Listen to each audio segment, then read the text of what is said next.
Gender is how you are perceived in life. And I think that in terms of telling your stories, obviously because of the way that society treats people of different genders, I think it's unavoidable for those experiences to seep into your work. I think it's interesting hearing stories that are informed by those experiences more so than talking about your gender exclusively.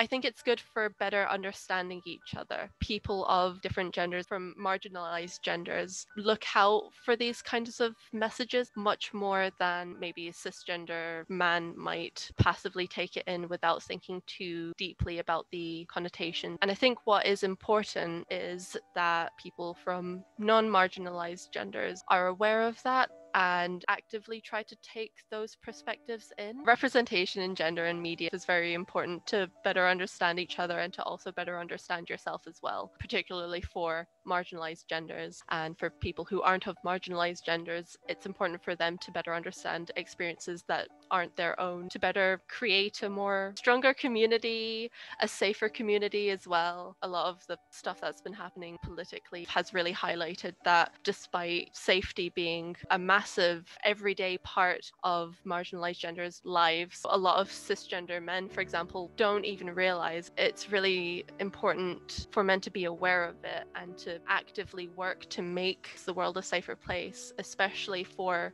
transgender people as well, who are even more highly targeted. And even if you're creating like fictional work, a lot of the fictional information that you're providing is going to be informed by your own lived experiences. And I think to say that it's not is quite naive and comes from quite a privileged place. I think that people just need to be able to recognize that, because comics have always been political as well. It's a very silly argument to make that they've not.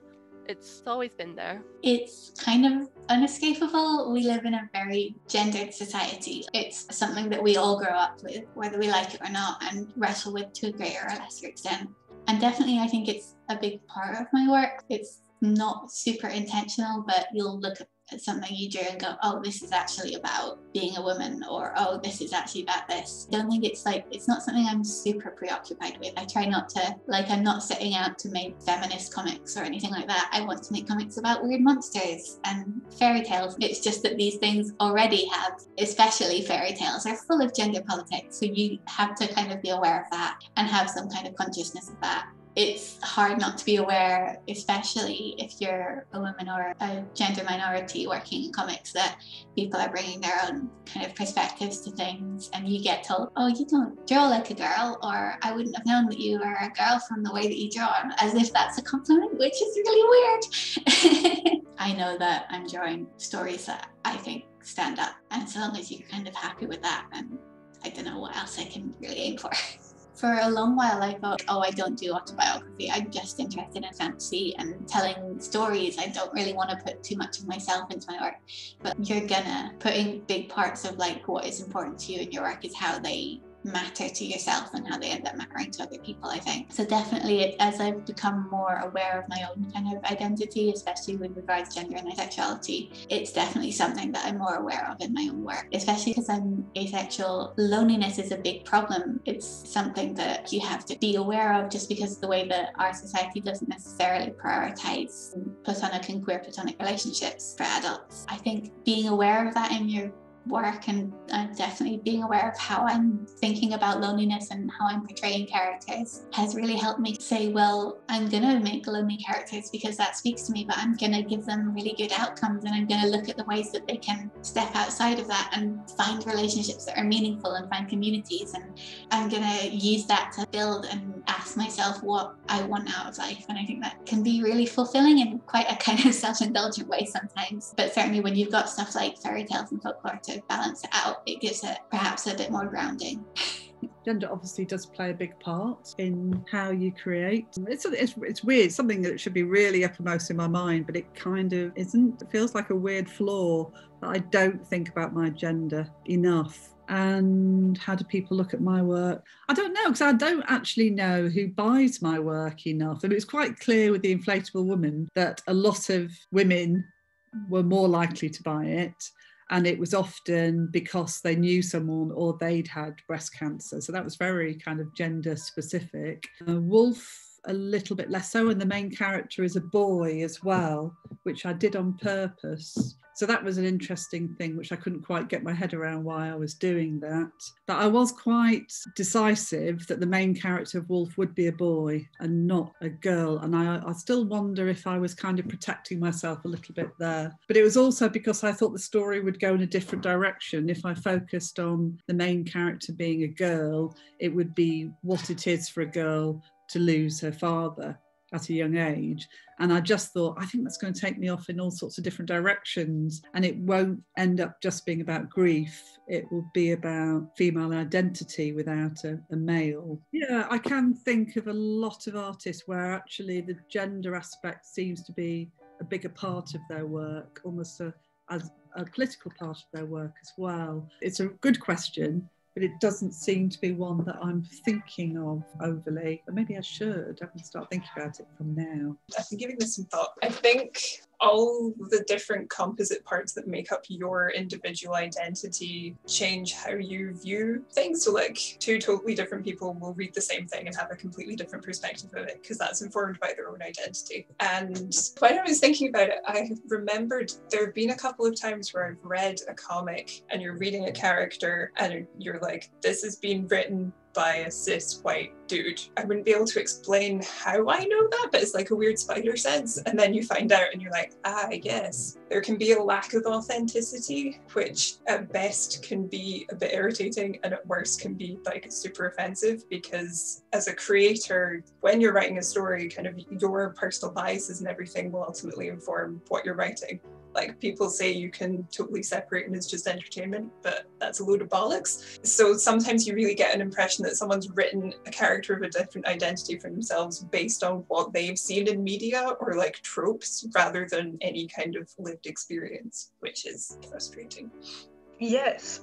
There was a movement a couple years ago, and it was, if you're a woman, how do you get into the Museum of Modern Art? How is your work shown? And essentially they said, oh, your work won't be shown, but women can be in the museum if they're naked. So it was like 99% of the work in the museum was by men. Of that, most of the women represented were naked. It's huge. It's a huge artistic thing where one is valued more than the other, and one's story is valued more than the other, and one's experience is valued more than the other, whether it's active and personal to one person saying that, or society being a less active perpetrator in that way, I guess, just allowing these things to happen. So yeah, gender's huge. Yeah, it's one of those weird catch-22s where it's like this huge thing that isn't really considered, but then also the gender binary is like bigged up too much because it's like, okay, well, it doesn't matter that much. Making sure you're not sticking to white feminism as well, but recognizing everything and that nothing's actually binary. That's what my PhD is about. And the zine I made for my PhD is like, nothing is binary. Everything is fluid. There's like no such thing as being one thing. You can't be one thing. You're a million things put together. And you can't just be treated as one thing. It just doesn't make any sense. I've done most of my work looking at queerness, which obviously takes gender into account, but it's not so much the focus of it. Before I did the degree, I was working at a school where part of my job was basically just to help the sixth formers, and they had to write a research essay, the first one they ever would have written, and they had to research it themselves. And this one girl really didn't know what she wanted to write about. And I said, well, what are you interested in? And I knew she liked comics, but she had all these ideas on gender in comics and the way women were portrayed, and she didn't think that that was an okay subject for a research essay. She thought it had to be more serious and academic, and I'm not sure what really is more serious than the way women are portrayed in pop culture in some ways, because we're having this massive conversation right now about how women are treated when violence is perpetrated against us, and the way we're told to stand up for ourselves or stay at home or not wear these clothes or do this, that and the other, and the way in which women are portrayed in pop culture has a massive effect on that. And I kind of fell into writing this piece on the Dark Phoenix saga because someone wanted some work done on the X-Men animated series. I know the Dark Phoenix saga like the back of my hand. It's not hard to adapt that story. All you have to do is respect female characters and understand that they are complex, and that actually the female relationships in that story are much more important than the male relationships. It's just apparently impossible for some people to consider prioritizing females and female relationships over the men in that story, because there is far more time given to Charles Xavier and Magneto having a fight over who gets to cross the road first than there ever is to Jean Grey and how she feels and who she cares about. Definitely. I think gender is on a spectrum, obviously, and I think that intersectionality is an important part of our approach, but it certainly informs how those of us who are more familiar with gender or identity politics, it certainly shapes how we respond. So when I watch a film and Netflix stuff and drama, I love it, but it makes you, as soon as you're introduced to ideas around representation, it really sharpens how you consume media for entertainment. We started watching a 1956 black and white film called The Bad Seed. The language used, there's all these behaviors that we perhaps in 1956 people wouldn't have questioned. It was what was normal at that time in the US or in the UK. Whereas now, not everyone, but certainly we're much more aware of how we use language, how we present people. And it's important because we're not all the same. Comics is one form of popular culture where we can share our experiences of difference with other people in a easily accessible way. I think, which would you rather be given, a dense text by Judith Butler, brilliant as she is, or a comic that's encapsulated the ideas? Then you get it straight away. You get it through the dialogue used. Dialogue and a story is easier for us to consume and understand than this often complex language in this wall of text. So it's about storytelling, it's about creating characters, it's about introducing the world through someone's eyes again. Even for the people who learn through written text, I think the idea of storytelling or spoken word is really valuable. It's a valuable learning mechanism or understanding. Once the narrative is delivered through a personal voice, then takes on a different life. And it's those personal voices that we respond to on a human level. And so then through that, we can understand a place or a situation or a lived experience. I think I've been really lucky in my experiences as a female comic scholar and creator, but I've never found gender a lens I view things from. I have tons of comics by tons of different creators. It's not something I would consider when picking up a comic. I am so much more absorbed in stories and characters, so it really doesn't affect me either way. And I know a lot of comics artists use pseudonyms and stuff like that, so sometimes you just generally don't know, and all these things interest me. It's not something I ever consider myself when I'm creating. My comics are generally very based on human experience, so it's not necessarily a gendered experience. It's more just about human emotion in general. Well, I think you're speaking to Nicholas Streeton, but Billy, Me and You had such a huge impact on me and really impacted what I was writing for Close to the Heart. And that is a very gendered experience about being a mother, and I love that comic. And I love how it brings comedy and stuff into it as well, like a tragic comic. And that really pushed genres for me and made me think I could do the same with the superhero and graphic medicine. There is certain experiences, obviously, in that case. And I suppose the same for me. I'm a daughter and I lost my dad. And I do bring that in, I guess, because bringing my brother and how he felt he needed to be strong. And my brother, he was the one that kind of dealt with the funeral and stuff. So there is that expectation and stuff in Close to Their Heart, but I didn't specifically think about that when creating. It's just, my comic was more about memory and the way we perceive memory. It is an interesting question, but my experiences have always been about myself or like reflections of myself.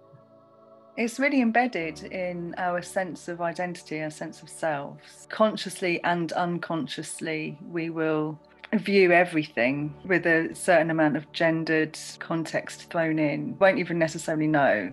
And then there's a part of us that does know, because there's so much discourse and dialogue around it. I will always initially scan anything I look at really through that lens, feminist lens, I suppose. I will always go straight away and say, what's that doing? Does it pass? That's one angle. So yeah, I think it's unavoidable and inescapable. And within that, it shouldn't need to fix anything. It should actually open into complexity, because it is complex. Therefore, art needs to reflect that complexity, and it's the perfect medium with which to do that. It's where statements can be made and they can be ambiguous. They can ask for questions, they can ask for answers. So it is important, it is useful, and it's unavoidable. I think if you come across anything that doesn't really have that awareness, then maybe that could be problematic, because even if it isn't wanting to directly be discursive around those topics, there still needs to be some sort of awareness.